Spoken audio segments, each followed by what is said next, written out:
It was 3 a.m. when the police found her body in a parked car, engine still warm, windshield frosted on the inside. At first glance, it looked like she froze to death. But what if I told you it was murder? And the key to solving it lay in her body temperature. Underscore. This is a case where science doesn't just speak, it screams. Welcome to the case of the frozen clue, a story where forensic pathology, body heat, and one chilling mistake unraveled a killer's plan. Meet Hannah Kepler.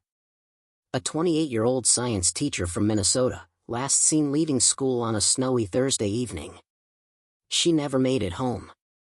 The next morning, her car was found by a snowplow operator near the edge of a frozen lake. Windows fogged. Engine idling. Hannah was slumped in the driver's seat, motionless. Now, if you're thinking, wait, people just freeze to death in cars now? Yes, but not like this.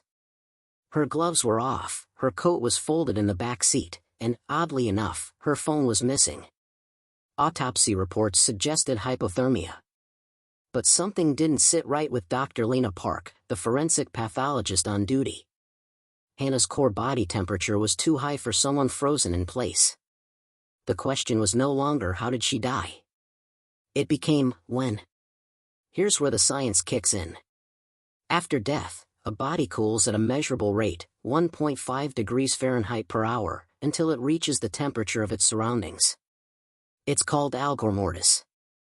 And it's the clock forensic scientists rely on when the coroner doesn't carry a wristwatch. Think of the body like a cooling lasagna. Not romantic, I know, but scientifically accurate. The edges cool first. The center? That takes time. And here's where the frozen clue came in. Hannah's liver temperature was 92.7 degrees Fahrenheit. In a car that cold, that meant she'd been dead for no more than 3 hours. But wait, Hannah was last seen 14 hours earlier. So where was she between 5 p.m. and 2 a.m.?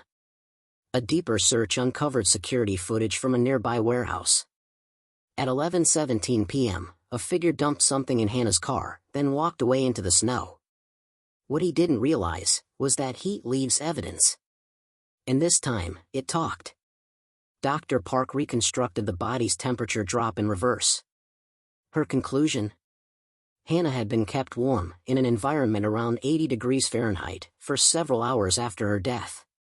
It suggested one chilling truth: someone tried to delay the cooling, to delay the timeline.